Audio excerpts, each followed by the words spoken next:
Pour parler à notre chaîne. Merci de nous avoir invités. Nous comprenons donc que les pourparlers sont en cours avec la médiation des parties accord final, un accord de paix définitif entre le M23 et votre gouvernement. Êtes-vous sur le point de parvenir à cet accord? Eh bien, la paix est toujours un processus. J'espère vraiment que nous sommes plus proches qu'il y a quelques jours, quelques semaines et quelques mois. C'est fatidieux, je ne le nie pas. C'est parfois aussi un processus très difficile, mais dans le même temps, les gouvernements congolais demeurent pleins engagés à obtenir un accord de paix définitive qui mettra également fin à l'instabilité et à l'occupation qui ravage les deux principaux provinces. Eh bien, nous faisons donc notre possible pour Votre Excellence. Direz-vous que d'ici la fin de l'année, pensez-vous pour pouvoir régler ces dossiers? Nous aimerions que cela prenne quelques semaines et si c'est possible, pas des mois. Vous désirez, mais pensez-vous que ça sera? Nous faisons tout notre possible, bien que il faut être sûr pour danser les tambours. Il faut être adé pour lancer les tambours et le M23 doit jouer son rôle dans cet effort. Et nous espérons qu'il continue à être présent. Nous espérons également qu'il se présente de manière plus constructive. Visiblement, quand vous parlez de manière plus constructive, on dirait que vous n'êtes pas contente de quelque chose qu'ils ont fait. Je pourrais commencer par le maître des civils et des innocents. Je pourrais commencer par l'occupation d'un territoire souverain avec le soutien des groupes redonnés. Je pourrais également évoquer le fait qu'ils n'ont cessé, malgré les pourparlers de paix en cours, de mettre en place de considérer une administration parallèle qui sape fondamentalement l'état des droits même qu'ils prétendent défendre en RDC. Ce sont donc autant des éléments qui montrent qu'ils existent un décalage entre le posture adoptée lors de pourparlers de paix et la réalité sur le terrain. Et en particulier, une réalité sur le terrain qui pèse énormément sur notre population civile. Madame la ministre, vous écoutez parler lorsque vous évoquez le massacre de civils et la mise en place de l'administration parallèle. Ces problèmes n'ont-ils pas encore été résolus lors de pourparlers de paix? C'est ce qui est certain et qui a été rapporteur de ce qui nécessite un accord sur un principe fondamental sur l'idée que le M23 se dissoudra, se retirera et qu'il remettra le territoire au gouvernement de la RDC. Est-ce que c'est encore un point qu'on traverse? Eh bien, si vous regardez par exemple la résolution 2773 du Conseil de sécurité des Nations Unies, si vous regardez l'accord de paix que nous avons signé avec le Rwanda à Washington le 27 juin, vous pouvez constater que l'objectif final vers lequel nous travaillons sans cesse est de rétablir l'intégrité territoriale de l'État. Il n'existe aucun scénario dans lequel la RDC, le gouvernement de la RDC, les gouvernements légitimes de la RDC adaptera adaptera un jour une présence prolongée d'une force d'occupation qui sape l'état des droits. Madame, pensez-vous que le M23 n'a pas accepté ces principes malgré l'accord des droits signé le 19 juin? Je pense que la situation évolue, mais je pense qu'il faut aussi, ils font aussi les efforts plus concrets sur le terrain pour nous montrer la bonne foi avec laquelle ils prétendent aborder ces négociations. Mais vous êtes convaincu que le M23 acceptera cela? Nous sommes convaincus que nous resterons fidèles à nos principes. C'est que, Madame, êtes-vous sûre entièrement de sa responsabilité, oui. Mais, Madame, croyez-vous qu'ils négocieront de bonne foi et qu'ils sont attachés à ces principes? Je m'appuie sur le fait, pas nécessairement sur les croyances. Le fait me montre qu'ils participent au discours, qu'ils sont actifs dans les négociations, qu'ils assistent aux réunions et qu'ils signent certains documents. Le fait confirme également les réalités sur le terrain qu'il vient d'énumérer. Ce sont donc là, nous voulons travailler avec les gens. Je pense que c'est là que les différents partenaires ont des rôles de répartir différents joueurs. Vous dites cela, vous regardez le fait et vous devez trouver un équilibre. Quand on examine la situation sur le terrain, qu'on prend en compte tous les éléments, croyez-vous que ces partis est vraiment attaché au principe de dissoudre à terme l'administration parallèle, ou avez-vous de sérieux doutes quant à sa volonté de simple laisser passer le temps? Or, je crois qu'ils finiront par reconnaître la réalité sur le terrain, à savoir que la RDC ne tolérera pas qu'ils restent là où ils sont occupés, mais aussi que de nombreux autres acteurs ne toléreront pas ce qu'ils construisent isolement croyant. Et donc, je veux croire qu'ils sont pragmatiques au sens où ils ont compris que c'est un effort vain de vouloir maintenir cette position. Une position qui ne sera tolérée,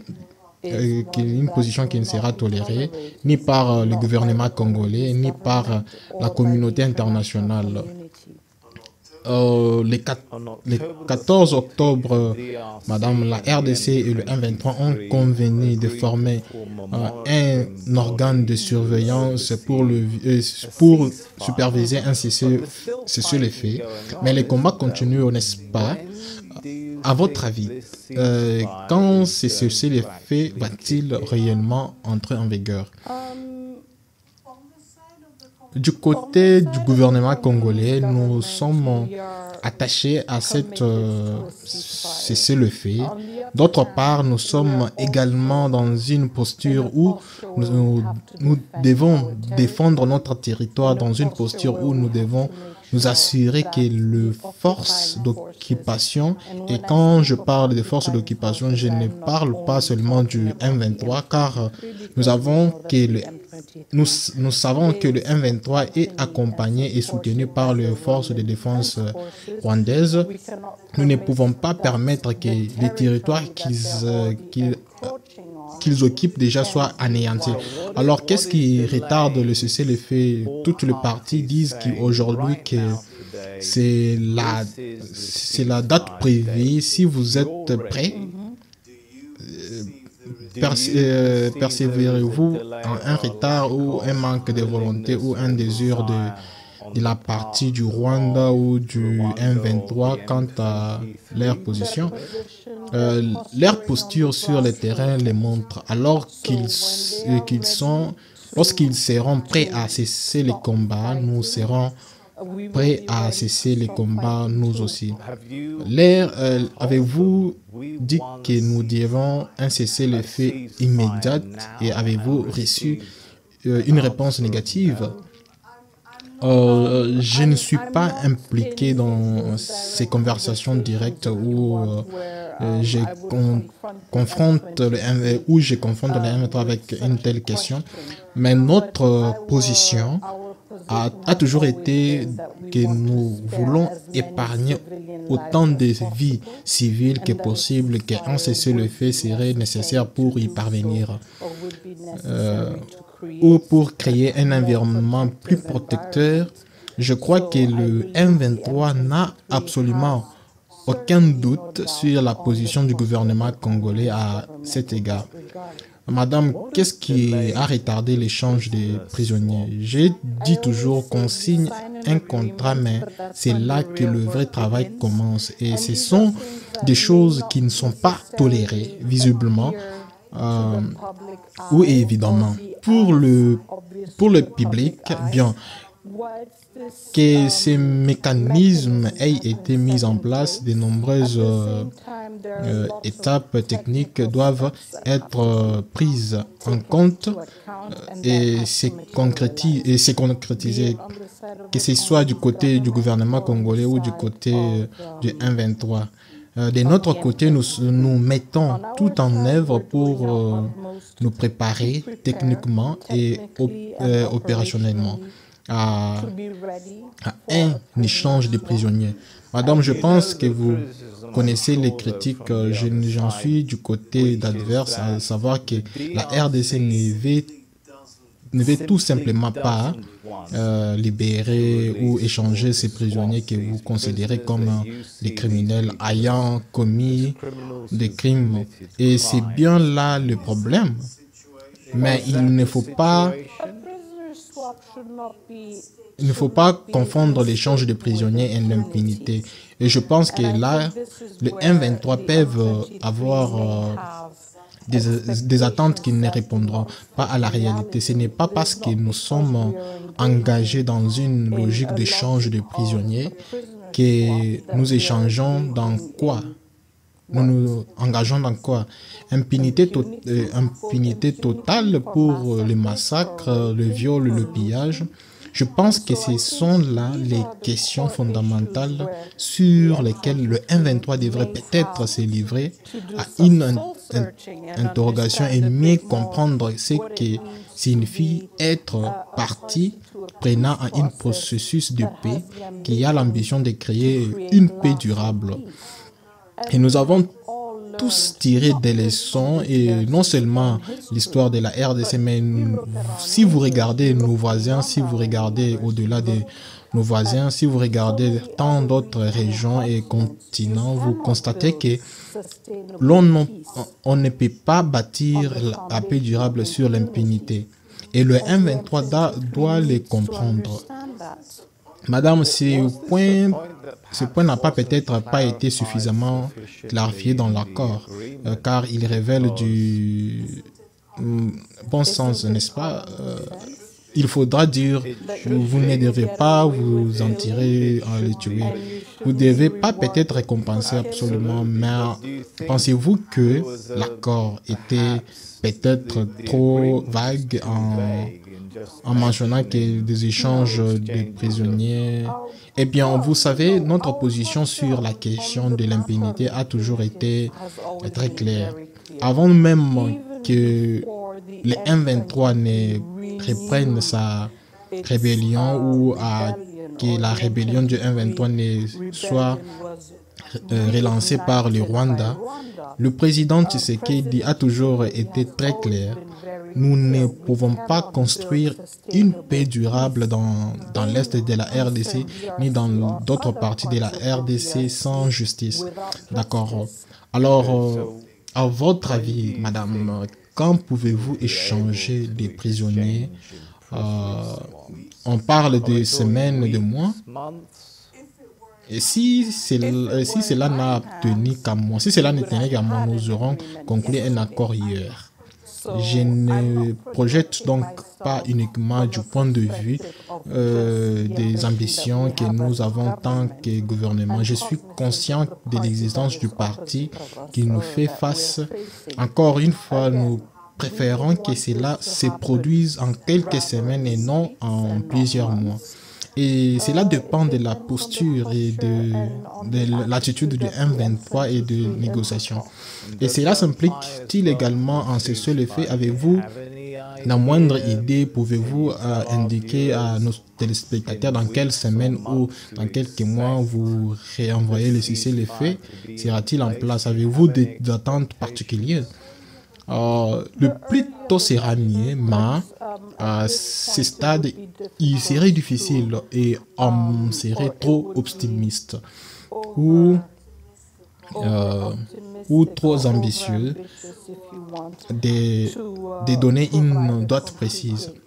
Il semble que notre problème de questions reste encore beaucoup, trop flou vraiment. Pas nécessairement, je vais dire, le cessez-le-feu engage des prisonniers, l'échange de prisonniers, des démentis des administrations parallèles. On parle de l'impression de beaucoup de projets. Pas nécessairement, je ne suis pas d'accord sur le point. Je pense que c'est parfois là la difficulté intérieure à un processus de paix qu'il faut expliquer à un public aux attentes élevées. Ce que l'on voit dans le média, c'est que des négociations sont en cours. Cela suscite l'espoir. Une solution sera trouvée et rapide, mais en même temps, nous ne sommes jamais en mesure lors des pourparlers de paix d'entrer dans tellement de détails que nous puissions le partager avec le public. Ainsi, même si les progrès semblent lents ou moins rapides, cela ne signifie pas que le travail n'est pas effectué. Cela ne signifie pas que les efforts ne sont pas déplorés. Mais cela signifie que parfois, il faut créer, si l'on veut, une sorte de bill pour s'assurer que le minimum de confiance ou de construction de la confiance nécessaire pour aller de l'avant dans un processus de paix soit maintenu. La dynamique des Doha, si l'on peut l'appeler ainsi, de pourparlers entre la RDC et le M23, il y a-t-il aussi d'autres dynamiques de pourparlers entre la RDC et le Rwanda? Et c'est le gouvernement du Rwanda. Un accord a été signé le 27 juin à Washington et l'on s'attendait à ce que les deux présidents, celui du Rwanda et celui de la RDC, se rencontrent pour signer un accord final. Vous avez une idée de quand cela pourrait se produire? Eh bien, la prochaine étape, si vous voulez, à savoir la réunion au niveau des chefs d'État, dépend tout d'abord de la disponibilité des trois chefs d'État. Je pense que du côté de la RDC, du côté des États-Unis, et je vais croire que du côté du Rwanda, c'est sans équivoque. Toutes les parties se sont engagées à tenir cette réunion. Pourquoi dites-vous leur croire? Avez-vous des doutes quant à la légitimité du parti de Rwanda? Oui, 6 000 soldats sur les territoires souverains. Ils continuent de piller, de tuer et multiplier des viols.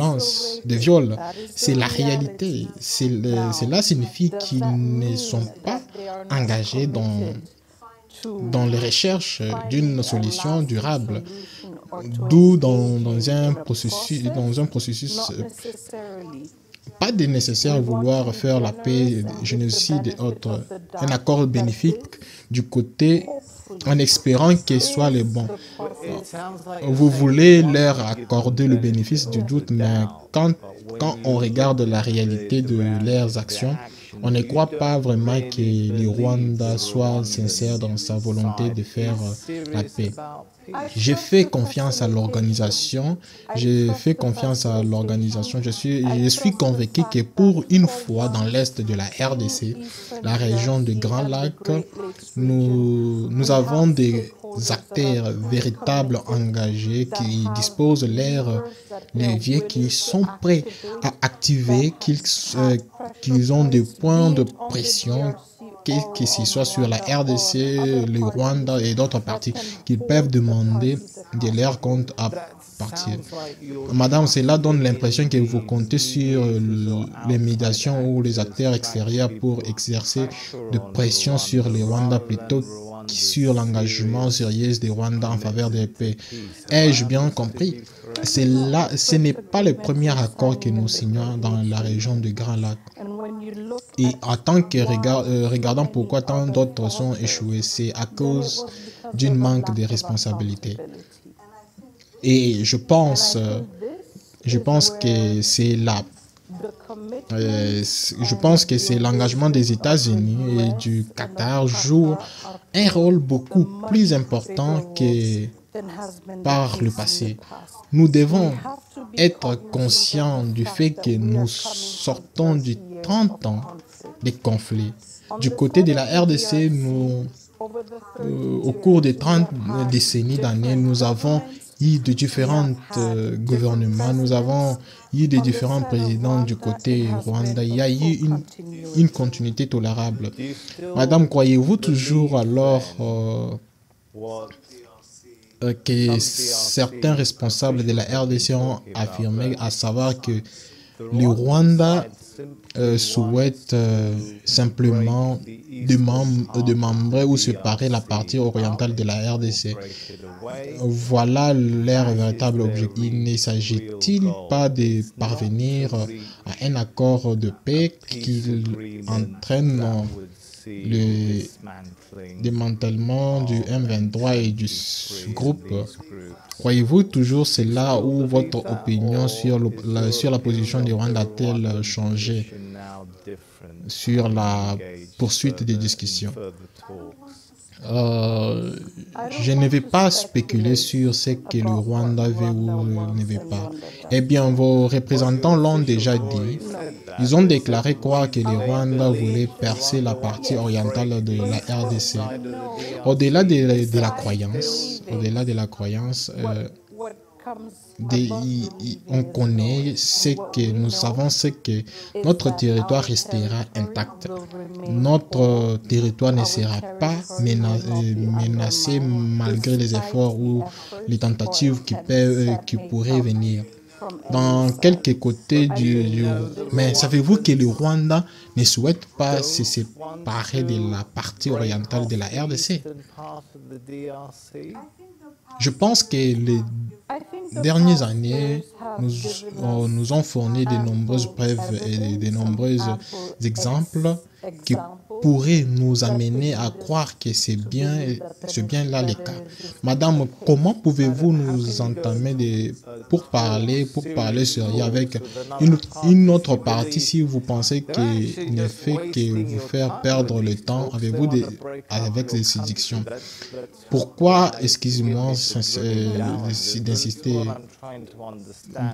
lorsque vous parlez des négociations et que les responsables de la RDC déclarent nous savons et nous pensons que l'autre partie veut simplement démembrer notre pays. Sera-t-il mieux? Est-ce que cela met toujours votre confiance dans l'objectif de pourparler? Eh bien, pas nécessairement, car nous avons aussi que l'autre côté partie dépend entièrement de l'aide internationale. Nous savons que d'autres parties n'existent pas s'il n'y a pas soutenu tant que de pays autour de ces dernières décennies. C'est pourquoi il est important de savoir cette discussion à un niveau plus élevé. Il ne s'agit pas simplement d'une discussion bilatérale. Ce n'est pas un problème qui oppose uniquement la RDC et le Rwanda. C'est une question des droits internationaux. Madame, vous avez évoqué les greffiers que la RDC éprouve envers le Rwanda. Permettez-moi de vous présenter les écrits alternatifs concernant cet accord de paix de juin ou cet accord qui a été signé à Washington entre les équipes du Rwanda et de la RDC. Et la déclaration a été faite du côté du Rwanda par le ministre des Affaires étrangères rwandais, appelant à ce qu'ils ont présenté comme une fin véritable du soutien de la RDC au groupe connu sous le nom de FDLR. Pouvez-vous affirmer publiquement que vous ne soutenez pas... Non, on ne soutient pas les FDLR. Aucune forme. Ce sont des Rwandais. Ils sont présents sur notre territoire depuis 30 ans. Ils ont principalement ciblé notre population et non celle des Rwandais. Madame la ministre des Affaires étrangères, comment expliquez-vous alors que plusieurs organisations internationales de défense des droits humains, comme Human Rights, évoquent qu'en décembre, même en 2009, les soutiens du gouvernement de la RDC au FDLR, affirmant qu'elles étaient soit des alliés, soit des ennemis du gouvernement congolais en fonction de ses relations avec le Rwanda. Alors, je me demande comment vous réagissez à cette accusation. Il est de notoriété publique que la RDC utilise le FDLR comme un outil de pression en fonction de l'état de ses relations avec le Rwanda. Est-ce que c'est une évaluation juste? Non. Non, monsieur, vous parlez de 2009 et nous sommes en 2025. Mais qu'en est-il de la résolution du Conseil de sécurité? C'était en 2025. C'était en 2025 que 2773, lorsque le point 6 disait qu'il condamne les soutiens apportés par les forces militaires de la RDC à des groupes armés spécifiques, en particulier les FDLR, et appelle à la sanction des soutiens. S'il existe des cas de soutien aux FDLR, je pense que c'est la distinction importante que nous devons faire. Ce n'est pas une politique d'État, nous parlons des individus. Nous parlons des individus au sein de l'armée. Lorsque nous avons de preuves, et cela nous dispose également des mécanismes pour la tenir responsable. Et les sanctions, d'un autre côté, lorsqu'on considère la présence de l'armée rwandaise qui a envoyé plus de 6 000 soldats en RDC, on parle pas des individus choisis à hasard qui se comportent mal. Il ne s'agit pas de quelques militaires qui se retrouvent dans un pays étranger et décident de faire ce qui leur plaît. La question est donc la suivante. Lorsque 6 000 soldats sont déployés de manière aléatoire sur notre territoire, n'est-il pas de politique? Mais alors pourquoi pensez-vous que le Conseil de sécurité ferait appel aux forces militaires du Congrès plutôt que des éléments choisis à hasard au sein? Les membres du Conseil de sécurité ont-ils vraiment mal interprété la situation? C'est bien votre message. Les membres choisis par hasard font toujours partie de l'armée conséquente. L'armée est tenue responsable et doit assurer que tout comportement conforme à sa politique soit sanctionné. Mais lorsque vous parlez de l'armée du peuple, vous communiquez du 10 novembre 2005 en parlant, leurs soldats n'aient pas collaboré avec le FDLR. Pourquoi l'armée devrait-il faire cela? Pourquoi faudra-t-il même que ce soit précisément le cas, madame? Mais pourquoi menacer de sanctionner s'il s'agit, selon vos propres termes, que ces éléments minaires élaborent, cela doit-il être un problème avec... N'est-ce pas?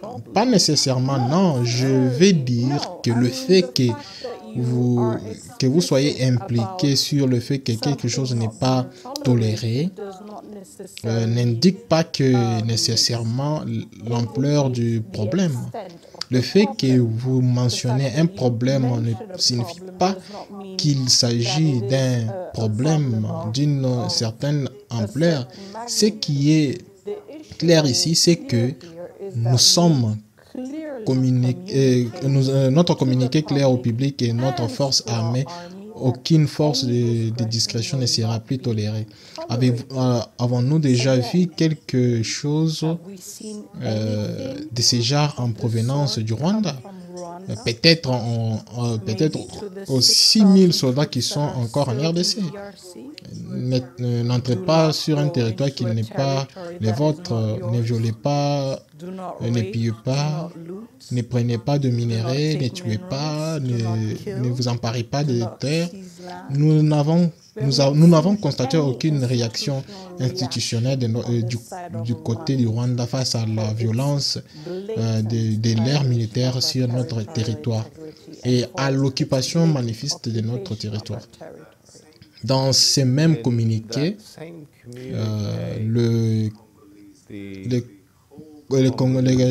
la police congolaise ont appelé les FDLR à se rendre soit aux forces armées de la RDC, soit aux forces de l'ONU. Une procédure de radiation est-elle en cours? Oui, car en ce qui concerne la radiation, par exemple, la mission de maintien de la paix des Nations Unies a un processus permanent en cours. Si vous souhaitez un combat qui souhaite désarmer, y compris l'ex... So this has never been suspended. It has always been ongoing. But is it picking up steam to a point where you could say to viewers, you think that within weeks, months, the FDLR will be disbanded? Can you say that? It's part of the process, of the Washington process, and the agreement that we signed with Rwanda in Washington. We are seeing on the ground that there has been an increase in sensitization work. You mentioned the press release that has been issued by the armed forces. At the same time, in areas that we control, we do our utmost, again, to sensitize communities and to call on FDLR to surrender and to go back home. And we're doing our utmost in the areas that are under our control to continue the work at different levels to sensitize them to surrender. Do you think Rwanda is still supporting the M23 at the same level, despite the UN Security Council resolution that we've been discussing? I think Rwanda's position towards the UN Security Council resolution and other declarations from the UN has been very clear. It's been a defined one. So we are aware of the fact that there are still Rwandan troops, there is still equipment being provided. Now the extent that may Equipment vary. provided to the M23 Of by course, the Rwandan yes. government. So Yes. you haven't seen a change in their posture towards the M23. No, not necessarily. Okay. On June the 16th, 2025, the UN High Commissioner for Human Rights, Volker Turk, he was reporting to the Human Rights Council, and he said his office was investigating alleged summary executions, arbitrary arrests, and forced disappearances committed by the DRC military. Has the DRC military committed those crimes? If they have, then they will have to answer, the individuals who have will have to answer to the military justice. Have you been in touch with the UN Yes, of to course. Yes. say, give us the evidence, we'll look into this, we'll Not work only with that, not only that, I will take it further. In February, the United Nations Human Rights Council adopted a resolution calling for the establishment of an independent verification commission that would come to document and report on massive human rights violations in the areas where the conflict has been the most intense over the past years. We do not believe that this is going to be a one-sided effort. We Right. think that the United Nations will have to look at everything that has happened.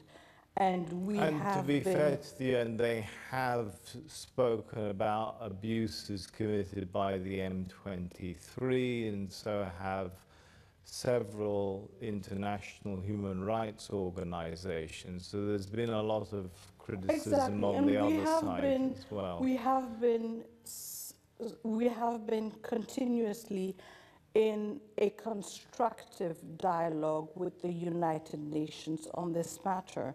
So we have no worry whatsoever about the presence of such an independent inquiry commission to establish facts on human rights violations.